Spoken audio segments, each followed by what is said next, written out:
Hello everyone, welcome back to my channel. ಹೇಗಿದ್ದೀರಾ ಎಲ್ಲರೂ ಚೆನ್ನಾಗಿದ್ದೀರಾ ಅಂತ ಅನ್ಕೊಳ್ತಾ ಇವತ್ತಿನ ವಿಡಿಯೋನ ನಾನು ನಿಮ್ ಜೊತೆ ಶೇರ್ ಮಾಡ್ಕೊಳ್ತಾ ಇದ್ದೀನಿ. ನನ್ನ ಕೂದಲು ತುಂಬಾ ಅಂದ್ರೆ ತುಂಬಾನೇ ಡ್ರೈ ಆಗಿತ್ತು, ಅನ್ಹೆಲ್ದಿ ಅಂತ ನನಗೆ ಅನಿಸ್ತಾ ಇತ್ತು. ಸೊ ಹಾಗಾಗಿ ನನ್ನ ಕೂದಲಿಗೋಸ್ಕರ ಒಂದು ಪ್ಯಾಕ್ ನ ಹಾಕೊಳ್ಳುವ ಅಂತ ಹೇಳಿ ನಾನು ಟ್ರೈ ಮಾಡಿದೆ. ಯೂಶಲಿ ನನ್ನ ಕೂದಲೇನಿದೆ ತುಂಬಾ ಥಿಕ್ ಆಗಿರುತ್ತೆ, ಹಾಗೆ ಕರ್ಲಿ ಕೂಡ ಇರುತ್ತೆ. ಅಷ್ಟು ಕರ್ಲಿ ಇಲ್ಲ, ಬಟ್ ಚೆನ್ನಾಗಿರುತ್ತೆ. ಬಟ್ ಏನಾಯ್ತಂದ್ರೆ ನನ್ನ ಕೇರ್ ನಾನು ತಗೊಳ್ಳೋದು ತುಂಬಾ ಕಡಿಮೆ ಆಗ್ಬಿಟ್ಟು ಅದು ಡ್ರೈ ಆಗ್ಬಿಟ್ಟು ತುಂಬಾ ಇದಾಗ್ತಾ ಇತ್ತು. ಹಾಗಾಗಿ ನಾನಿವತ್ತು ಸ್ವಲ್ಪ ಬಿಸಿ ನೀರಿಗೆ ಅಂದ್ರೆ ನೀರು ಕುದಿತಾ ಇದೆ ಗ್ಯಾಸ್ ಮೇಲೆ, ಅದಕ್ಕೆ ಒಂದು ಹಾಫ್ ಬೌಲ್ ಆಗುವಷ್ಟು ಅಕ್ಕಿನ ಸೇರಿಸ್ಕೊಂಡಿದ್ದೀನಿ. ಓಕೆನಾ, ಹಾಫ್ ಬೌಲ್ ಆಗುವಷ್ಟು ಅಕ್ಕಿನ ಸೇರಿಸ್ಕೊಂಡು ಅವಾಗ್ಲೇನೆ ಒಂದೆರಡು ಸಲ ಕೈ ತಿರುಗಿಸಿ ಇದಕ್ಕೆ ನಾನು ಇವಾಗ ಅಗಸೆ ಬೀಜನ ಹಾಕೊಳ್ತಾ ಇದ್ದೀನಿ. ಅಕ್ಕಿನ ಎಷ್ಟು ತಗೊಂಡಿದ್ದೀನೋ ಅಷ್ಟನ್ನೇ ಅಗಸೆ ಬೀಜನ ನಾನು ತಗೊಂಡಿದ್ದೀನಿ. ನಾನು ತುಂಬಾ ವಿಡಿಯೋಸ್ ಅಲ್ಲೆಲ್ಲ ನೋಡಿದ್ದೆ, ಬಟ್ ಯಾವತ್ತೂ ಟ್ರೈ ಮಾಡಿರ್ಲಿಲ್ಲ. ನನಗೆ ಇದೊಂದು ಒಳ್ಳೆ ರಿಸಲ್ಟ್ ಕೊಟ್ಟಿದೆ, ತುಂಬಾ ಚೆನ್ನಾಗ್ ಅನ್ಸಿದೆ. ನಾನು ಹಚ್ಕೊಂಡು ಇದನ್ನ ವಾಶ್ ಮಾಡಿ ತೋರಿಸಿದ ಮೇಲೆ ನೀವು ನೋಡ್ಬೋದು ಎಷ್ಟು ಚೆನ್ನಾಗಿ ಹೇಗೆ ಅನ್ಸಿದೆ ಅಂತ ಹೇಳಿ. ಹಾಗೆ ಇನ್ನೊಂದೇನಪ್ಪಾ ಅಂತ ಹೇಳಿದ್ರೆ, ಇದನ್ನ ನಾವು ವೀಕ್ಲಿ ಒನ್ಸ್ ಹಾಕಿದ್ರೂ ಸಾಕು ಅಂತ ನನ್ಗೆ ಅನ್ಸಿತ್ತು. ನಾವು ಯಾವುದೇ ಕಂಡೀಷನರ್ ಆಗಿರ್ಬೋದು, ಹಾಗೆ ಶಾಂಪೂ ಆಗಿರ್ಬೋದು, ಕೆಮಿಕಲ್ ಇರೋದೆಲ್ಲ ಯೂಸ್ ಮಾಡ್ತಾ ಇರ್ತೀವಿ. ಸೊ ಈ ತರ ಮನೆಯಲ್ಲೇ ನಾವೇನೋ ಒಂದು ಮಾಡ್ಕೊಂಡು ಕೂದ್ಲಿಗೆ ಹಚ್ಕೊಂಡು ನಮ್ಮ ಕೂದಲಿನ ಆರೈಕೆಯನ್ನ ನಾವೇ ಮಾಡ್ಕೋಬಹುದು. ಹಾಗೆ ನನ್ನ ಹಿಂದಿನ ವಿಡಿಯೋದಲ್ಲಿ ನಾನು ಕೂದ್ಲಿಗೆ ಹಚ್ಚುವಂತ ಎಣ್ಣೆನೂ ಕೂಡ ತಯಾರು ಮಾಡಿದ್ದೆ, ಅದ್ರದ್ದು ಕೂಡ ವಿಡಿಯೋ ಇದೆ. ನೀವ್ ಯಾರಾದ್ರೂ ನೋಡಿಲ್ಲ ಅಂದ್ರೆ ನೋಡಿ, ಆಯ್ತಾ. ಹಾಗೆ ಯಾರಾದ್ರೂ ಫಸ್ಟ್ ಟೈಮ್ ನನ್ನ ಚಾನೆಲ್ ನ ನೋಡ್ತಾ ಇದ್ದೀರಾ ಅಂತ ಹೇಳಿದ್ರೆ ಪ್ಲೀಸ್ ಸಬ್ಸ್ಕ್ರೈಬ್ ಮಾಡ್ಕೊಂಡು ನೋಡಿ. ಇವಾಗ ನೋಡಿ, ಈ ಅಗಸೆ ಬೀಜನ ಹಾಕಿರೋದ್ರಿಂದ ಹಾಗೆ ಅದು ಗಟ್ಟಿ ಆಗ್ತಾ ಹೋಗುತ್ತೆ, ಹಾಗೆ ಶಾಂಪೂ ತರ ಅದು ಲಿಕ್ವಿಡ್ ಈ ತರ ಬರ್ತಾ ಇರುತ್ತೆ, ನೀವು ನೋಡ್ತಾ ಇರ್ಬೋದು. ಇದೊಂದು 50% ಬೆಂದ್ರೆ ಸಾಕು, ನಮ್ಗೆ ಪೂರ್ತಿಯಾಗಿ ಅನ್ನ ಎಲ್ಲ ಆಗ್ಬೇಕಂತ ಏನಿಲ್ಲ. ಇದೊಂದು ಅಕ್ಕಿ ಒಂದು 50% ಬೆಂದಿದ್ಮೇಲೆ ನಾವು ಅದನ್ನ ತೆಗೆದು ಅದು ಆರಿದ್ಮೇಲೆ ಮಿಕ್ಸಿಗೆ ಹಾಕೊಂಡು ಈ ತರ ನಾವು ಪೇಸ್ಟ್ ಮಾಡ್ಕೋಬೇಕು. ನೋಡಿ ನೀವು, ನಾನು ಎರಡನ್ನೂ ಅದು ತಣ್ಣಗಾಗಿದ್ಮೇಲೆ ಪೇಸ್ಟ್ ನ ಈ ತರ ಮಾಡ್ಕೊಂಡಿದ್ದೀನಿ. ನಮ್ಗೆ ಇದು ಶಾಂಪೂ ತರನೇ ಅನ್ಸುತ್ತೆ. ಶಾಂಪೂ ಹೇಗೆ ನಮ್ಗೆ ನೊರೆ ಸ್ಲರಿ ಆಗಿರುತ್ತೋ, ಸೊ ಆ ತರನೇ ನಮ್ಗೆ ಅನ್ಸುತ್ತೆ. ಸೊ ಇದರಿಂದಾನೇ ನಮ್ಗೆ ಗೊತ್ತಾಗುತ್ತೆ ನಮ್ಮ ಹೇರ್ಗೆ ಎಷ್ಟು ಚೆನ್ನಾಗಿ ಇದು ಯೂಸ್ ಆಗುತ್ತೆ ಅಂತ ಹೇಳಿ. ಇವಾಗ ನಾನ್ ನಿಮ್ಗೆ ಅಪ್ಲೈ ಮಾಡ್ಕೊಂಡು ತೋರಿಸ್ತೀನಿ, ನೀವು ನೋಡ್ತಾ ಇರ್ಬೋದು ಅಪ್ಲೈ ಮಾಡೋಕ್ಕಿಂತ ಮುಂಚೆ ನನ್ನ ಕೂದಲು ಯಾವ ಕಂಡೀಷನ್ ಅಲ್ಲಿ ಇದೆ ಅಂತ ಹೇಳಿ. ಹಾಗಾಗಿ ನಾನ್ ಸ್ವಲ್ಪ ಬಾಚ್ಕೊಳ್ತಾ ಇದ್ದೀನಿ. ಸಿಕ್ ತರ, ಅಂದ್ರೆ ನಾವು ಟ್ರಾವೆಲ್ ಮಾಡಿ ಬಂದಿದ್ಮೇಲೆ ಇದು ನಾನು ಮಾಡಿದ್ದು.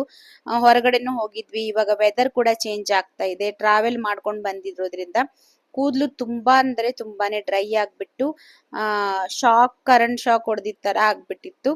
ಸೊ ಇವಾಗ ನಾನು ಜಸ್ಟ್ ಕೈಯಲ್ಲೇನೆ ಅಪ್ಲೈ ಮಾಡ್ಕೊಂತಿದ್ದೀನಿ.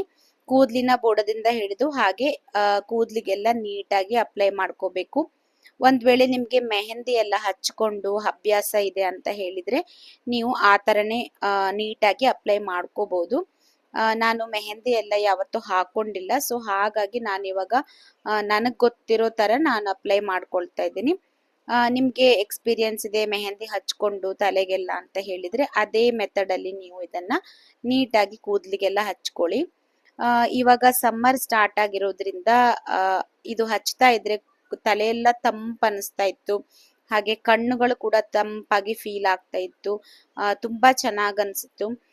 ನಾನು ತುಂಬಾ ದೊಡ್ಡ ಬೌಲಲ್ಲಿ ತುಂಬಾ ಪೇಸ್ಟ್ ಆಗಿತ್ತು, ಬಟ್ ನನ್ನ ಹೇರ್ ಥಿಕ್ ಆಗಿರೋದ್ರಿಂದ ನನಗೆ ಅದು ಸಾಕಾಗ್ಲಿಲ್ಲ ಅಂತ ಅನ್ಸಿತ್ತು.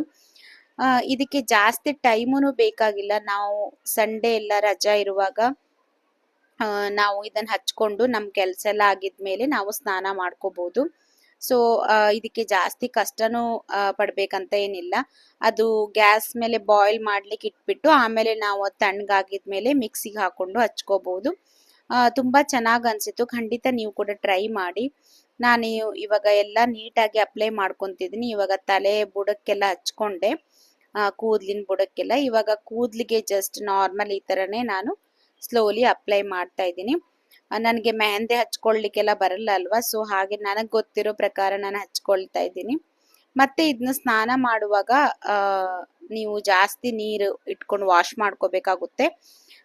ಆಮೇಲೆ ಶಾಂಪು ಯೂಸ್ ಮಾಡಬೇಕಾಗುತ್ತೆ. ನೋಡಿ ಇವಾಗ ನಾನು ಫುಲ್ ಅಪ್ಲೈ ಮಾಡ್ಕೊಂಡಿದ್ದೀನಿ. ವೆಟ್ ಆಗಿದೆ. ಫುಲ್ ನೀಟಾಗಿ ನೀವು ಈ ಥರ ಮಿಕ್ಕಿದ್ದನ್ನೆಲ್ಲ ಈ ಥರ ಮೇಲೆ ಈ ಥರ ನೀಟಾಗಿ ಅಪ್ಲೈ ಮಾಡಿಕೊಂಡ್ರೆ ನಿಮಗೆ ಐಡಿಯಾ ಬರುತ್ತೆ ಎಲ್ಲೆಲ್ಲೆಲ್ಲ ಆ ಥರ ಅಪ್ಲೈ ಮಾಡಬೇಕು ಜಾಸ್ತಿ ಇವಾಗ ಅಂತ ಹೇಳಿ. ಸೊ ಇದನ್ನ ಒಂದು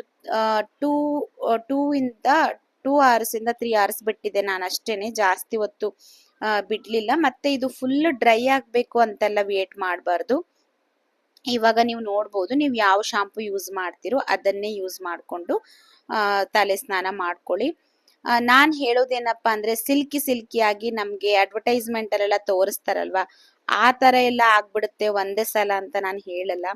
ನೀವು ನೋಡ್ತಾ ಇರ್ಬೋದು, ನಾನು ಕೂದಲನ್ನ ಟಚ್ ಮಾಡಿಬಿಟ್ಟು ನಿಮಗೆ ತೋರಿಸ್ತಾ ಇದ್ದೀನಿ ಯಾವ ರೀತಿಯಲ್ಲಿ ಅದು ಸಾಫ್ಟ್ ಆಗಿ ಒಂದೊಂದು ಕೂದಲು ಸಪರೇಟ್ ಆಗಿದೆ ಅಂತ ಹೇಳಿ ನಿಮಗೆ ಗೊತ್ತಾಗ್ತಾ ಇರ್ಬೋದು. ನಾನು ನೋಡ್ತಾ ಇರಿ. ಇಲ್ಲ ಫುಲ್ ಸಿಲ್ಕಿಯಾಗಿ ಏನೋ ಫಿಲ್ಟರ್ ಎಲ್ಲ ಹಾಕ್ಬಿಟ್ಟು ತೋರಿಸ್ಲಿಕ್ಕೆ ನನಗೆ ಬರಲ್ಲ. ಸೊ ನನಗೆ ನನ್ನ ಕೂದಲು ಹೇಗೆ ಹೆಲ್ದಿಯಾಗಿ ಅನಿಸಿತ್ತು, ನನಗೆ ಸಾಫ್ಟ್ ಆಗಿ ಅನಿಸಿತ್ತು. ಕರ್ಲಿ ಹೇರು ನಂದು. ಈ ಥರ ನಾನು ಕೈಯಲ್ಲಿ ಬೆರಳು ಅದು ಆ ಥರ ತೋರಿಸಿದ್ರು ಕೂಡ ನೀಟಾಗಿ ಇದೆ. ಅದು ಎಲ್ಲೂ ಗಂಟು ಕಟ್ಕೊಳ್ತಾ ಇಲ್ಲ, ಗಂಟಾಗ್ತಾ ಇಲ್ಲ ಹೇರು. ನೋಡಿ ಎಷ್ಟು ಸಾಫ್ಟ್ ಆಗಿ ಬಂದಿದೆ ಅಂತ ಹೇಳಿ. ಸೊ ನನ್ಗೆ ತುಂಬಾ ಒಳ್ಳೆ ಚೆನ್ನಾಗಿದೆ ಅಂತ ಅನ್ಸಿತ್ತು. ನೀವು ಕೂಡ ಟ್ರೈ ಮಾಡಿ. ಇದಕ್ಕೆ ನಾವು ಜಾಸ್ತಿ ಏನು ಶ್ರಮ ಪಡ್ಬೇಕಂತ ಏನಿಲ್ಲ. ಹಾಗೆ ಇಷ್ಟೆಲ್ಲ ಕಷ್ಟಪಟ್ಟಿದ್ದಕ್ಕೆ ವಿಡಿಯೋಗೊಂದು ಲೈಕ್ ಮಾಡೋದನ್ನ ಮಾತ್ರ ಮರಿಬೇಡಿ. ನೆಕ್ಸ್ಟ್ ವಿಡಿಯೋದಲ್ಲಿ ಸಿಗ್ತೀನಿ. ಹೀಗೆ ಸಪೋರ್ಟ್ ಮಾಡ್ತಾ ಇರಿ. ಯಾರೆಲ್ಲ ಹೊಸದಾಗಿ ನೋಡ್ತಾ ಇದ್ದೀರಾ ಪ್ಲೀಸ್ ಸಬ್ಸ್ಕ್ರೈಬ್ ಮಾಡ್ಕೊಳ್ಳಿ. ಯಾರೆಲ್ಲ ಸಬ್ಸ್ಕ್ರೈಬ್ ಮಾಡ್ಕೊಂಡು ನೋಡ್ತಾ ಇದ್ದೀರಾ ಅವ್ರಿಗೆಲ್ಲ ತುಂಬಾ ಥ್ಯಾಂಕ್ಸ್. ನೆಕ್ಸ್ಟ್ ವಿಡಿಯೋದಲ್ಲಿ ಸಿಗ್ತೀನಿ. ಅಲ್ಲಿವರೆಗೂ ಟೇಕ್ ಕೇರ್.